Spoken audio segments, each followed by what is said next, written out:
The latest DC animated movie this year is Batman Hush, an adaptation of one of the most famous Batman comics of the same name. I will preface this review by saying that I have not read the comic myself. I understand that there were some changes made with the movie and that the reception of those have not gone over well. I'll be reviewing this movie on its own merits. Batman Hush focuses on Bruce Wayne, or Batman, trying to open up as a person. You see this as he tries to connect with his old childhood friend, Thomas Elliot, and start to get into a romantic relationship with Selina Kyle, aka Catwoman. While this goes on, Batman also has to deal with a new adversary who goes by Hush, who seems to know a lot about Batman and the people around him. As for the story, I thought it was for the most part well done. What shines through the movie is the character interactions, all stemming from Batman and Catwoman entering a relationship. Here you have Batman's family and friends joking with him, as well as being supportive, and also being nice to Catwoman as well.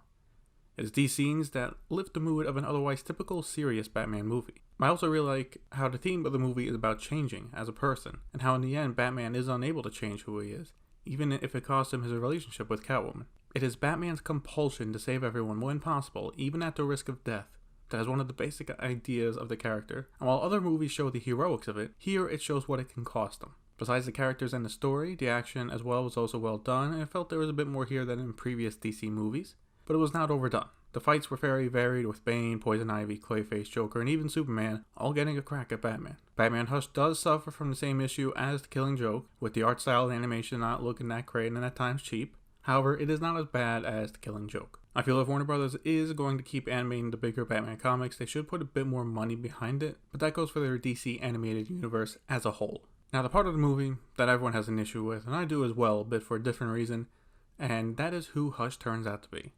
At the end of the movie, Hush turns out to be the Riddler. The reasoning behind this is that after finding out he had an inoperable brain tumor, he took a dip in the Lazarus pit to cure him and at the same time figured out Batman's identity. My issue with this is not only is the twist underwhelming, it is what Batman says that makes it worse.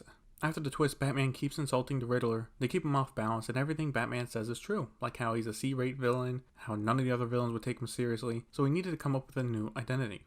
So not only do the writers make an underwhelming twist, but they have Batman continuously insult him as a villain, making the twist worse.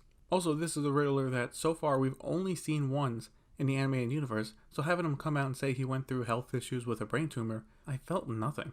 If you want some weight behind it, he should have showed up as a side villain in another movie or two, and then have the twist happen. Based on the Batman movies in the past few years, it would make more sense if Hush was a member of the League of Assassins. Again though, the twist for me did not ruin the movie, but it was very underwhelming. The rest of it, however, was good, with enjoyable characters, action, and an interesting story with a look into what makes Batman good and bad. Batman Hush is one of the stronger DC animated movies, and if you're a fan of Batman at all, it is worth a watch. Rating, 8 out of 10.